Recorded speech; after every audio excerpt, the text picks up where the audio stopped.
let's move on to what I gotta say is probably one of the wildest Russian state TV news segments, if you want to call it a news segment that I've seen. Now this work, again, this translation done by the fantastic Julia Davis, who does a lot of work going through Russian state propaganda, translating it and presenting it to the West. And I think this work is crucial, unbelievably crucial, because the stuff that the Russians cook up for Westerners on RT and in their English-speaking press services are meant for Westerners to consume. It's meant to appeal to Westerners. When Putin was speaking about J.K. Rowling and Harry Potter and all this discrimination, fake transphobia discrimination, he was trying to speak to a certain audience of Westerners and communicate to them. When he speaks to the Russian public, he says something different. Now, sometimes these appearances overlap and you'll get a mix, but it's important for, I think, the American public and for the other countries that are supporting Ukraine to see what the Russians are telling their own domestic population in order to get them to support the war. Because if you go on Russian state programming or associated Russian state, like Russian state TV or associated Russian state programming, you can hear Soleniev, one of the most popular Russian propagandists, calling for the destructions of cities block by block, with claims of all the good Ukrainians, the proper Russians, had already left, so we don't need to really worry about all those civilian casualties. You'll hear for the advocation for the banning of the Ukrainian language. You'll hear, I mean, there was even one guy, he got in trouble for it, but he called for the taking of Ukrainian children and drowning them in rivers, like the most horrific, horrid stuff on Russian state TV. The comparison of Ukrainians, the cockroaches, the call for any number of war crimes, the endorsement of the illegal kidnapping and deportation of Ukrainian children, all sorts of terrible stuff on Russian state TV. And when you watch that and you realize the type of like manipulation the government is trying to engage in to get the public involved in this bloodletting, it really disgusts you. It repulses you. And it makes you start to rethink, like, wait a second, if this is all just about NATO expansion, why do you need to tell all the Russians that Ukraine isn't real and the Ukrainians aren't real? I can see Ukraine on a map. Obviously it's real. If this is all about NATO and that you really love the Ukrainians, why would you destroy these cities that you talk about so much, that you love block by block? If this is, and you start to think of all the contradictions. Wait, if you came here to defend all the Russian speakers, why are now more Russian speakers in Ukraine dead than ever? The Russians have killed more Russian speakers in Ukraine than the Ukrainian government could have ever thought of. I mean, unless you include the Russian soldiers, of course. But if you include the people that actually live in Ukraine, the bombardment has mostly been concentrated in Russian-speaking communities. And so these contradictions after contradictions after contradictions start coming up, and it makes you really start to question, if you're somebody who's consumed Russian state propaganda and took any note from it, whether or not they were being genuine with you. And it makes you see the type of manipulation they engage in of the public in order to convince them to go fight for them. But in this case, they went a little, I think, too off the rails. So they had a Russian priest come on state television and tell people that really death is scary and everything, but it's not even real. So if you're a Russian soldier, don't worry, you might be resurrected and brought back to life, or you'll live maybe not a physical life, but a different life, but you will not die. So don't worry about it. Let me read you a little bit from the guy. But first, before we watch this, I want to tell you a little bit about Artemy Vladimirov, because this is the guy that we're going to watch the segment from, because there's a few other facts from this guy or statements or previous things he said that I wanted to bring attention to. Vladimirov is no stranger to spreading idiosyncratic fibs. In 2019, he claimed to have communicated with Charles Darwin from beyond the grave and alleged that the scientist repented for his theory of evolution and renounced his hypothesis about the origin of species. Wow. Isn't that something? Now, let's watch this man tell Russians that death is only been conjured in your imagination.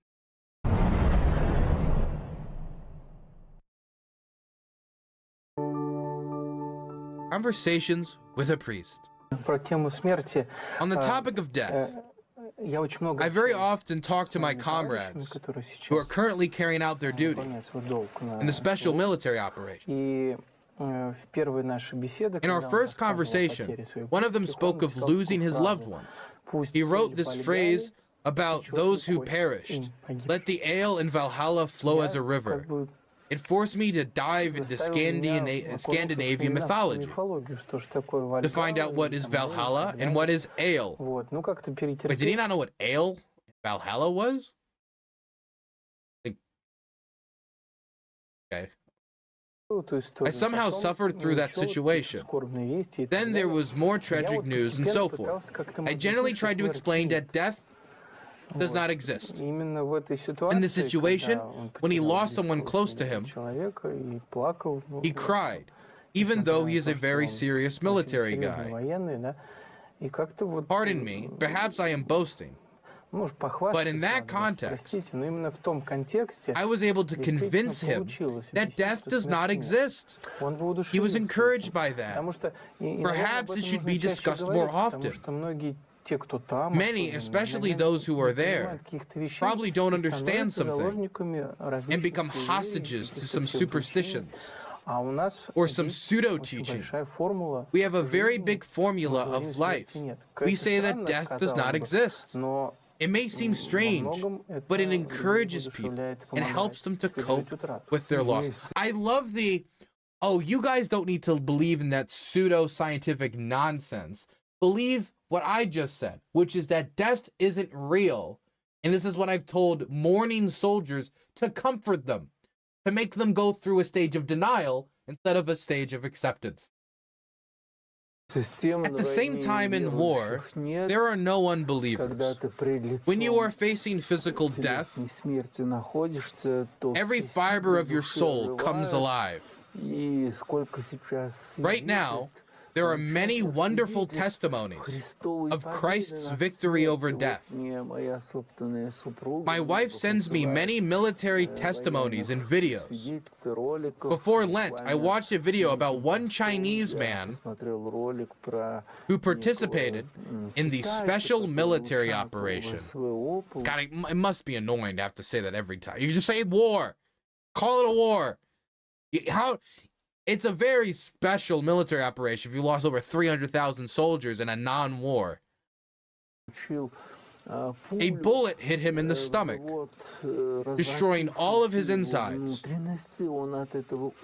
He died from this and then was resurrected. Saint Luke of Crimea appeared to him and completely healed him. His insides were fully restored. There he was, being baptized along with his relatives. All of them are photographed together, dressed in white clothes, baptized into our Orthodox Church. This is not the only miraculous testimony. So the story he gives us is that a Chinese mercenary was shot in the stomach, and then his insides were completely annihilated by said bullet. I guess maybe it hit one side, maybe it went in through the lower abdomen and hit one side of the bulletproof vest, bounced off and ricocheted. Who knows? But his insides were destroyed, and he was dead, donezo. And then he was resurrected by an angel sent from God. And now this angel could go and say, resurrect some orphan cancer child. It could go and resurrect some civil rights icon. It could go and resurrect any number of people, but has decided specifically to resurrect the Chinese mercenary invading Ukraine after he got shot.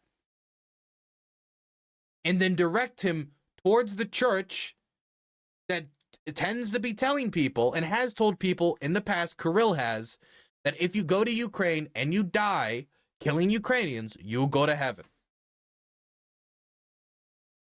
This is bizarre. This is bizarro world. This is the type of stuff you expect to hear in some sociology meeting or some cult. The idea that if you die for our cause, you will live forever. This is the type of stuff jihadis build their movements on. Put on this vest, go into that crowd, blow them all up. You won't die. Everything will be okay. Don't worry. You'll wake up in an anime paradise with many, many waifus. Like, no, man, you're dead. You dead? You fall over dead as a doornail. Then you get to take a long, long, long dirt nap until the world implodes and we restart.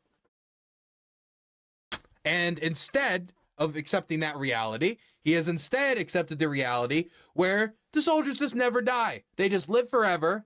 They don't die. They can get resurrected like Jesus Christ because, you know, Chinese mercenaries can now perform the miracles of Jesus Christ of Nazareth because God just really loves Russia and wants them all to convert to the Orthodox Church, one of the most corrupt churches in the world.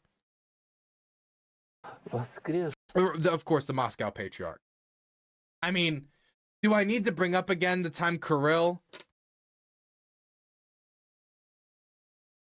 had the golden watch, the Rolex he was wearing, edited out because he didn't want to look too wealthy, but then people found it in the reflection of the table? I don't want to dog on him too hard, but I'm not a fan of Kirill.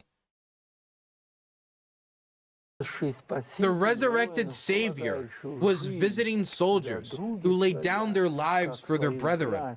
He is visiting them as his brothers, as blessed martyrs. The news of Christ's victory over death is summed up in two words: Christ has risen. Sometimes it's beyond the logic, above the ignorant, the lack of knowledge. It's breaking through a scab of ignorance. And people immediately respond to divine. I like he just explains how none of this makes any sense, that there's no death and that the soldiers are just being resurrected. There's no evidence of it. There's no video of it. There's no, I mean, we have unparalleled, almost complete operational transparency on the front, and we haven't found any video evidence of these miracles because God wanted to play Where's Waldo with his miracles. Even though back in the day, Jesus was like, hey guys, look at this fish, bam, more fish. Look at this wine, bam, more wine, you know? Look at this water, bam, wine. Like, he was kind of a showman with it. Why would Jesus all of a sudden get so shy when the cameras are rolling? Above the ignorance and lack of knowledge, it's breaking through a scab of ignorance. And people immediately respond to divine grace. The way flowers respond to the first rays of sunshine, unfurling their petals that were folded during a frosty night. Yes, this is the example you are talking about. We should remember these phrases, this premise. We should be talking about this. All of us are communicating on the internet. We should talk about what we've just discussed. Death does not exist. Christ has risen.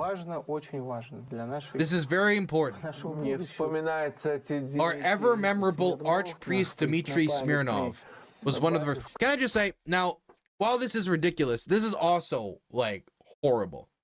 Because, to me, what this is putting up, the equation that's being put up here, wait, don't go off and be a banker, artist, or a cook, or a fisherman, or a teacher, or any number of things. Come and be a soldier and go die, but not really, in Ukraine.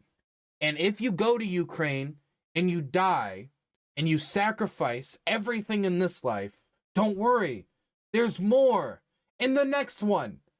I cannot show you that life.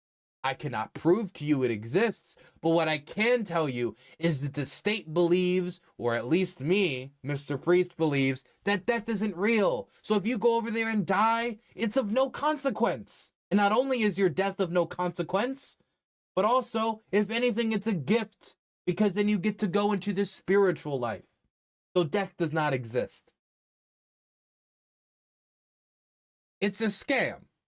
It's a scam. He's trying to guarantee your service in this life for a possible reward in the next life, because Jesus apparently is going to open up the gates of heaven and said, wow, you were in Bucha? Right this way, sir. Bucha massacrers get a front row seat in the kingdom of God. A curd is a curd.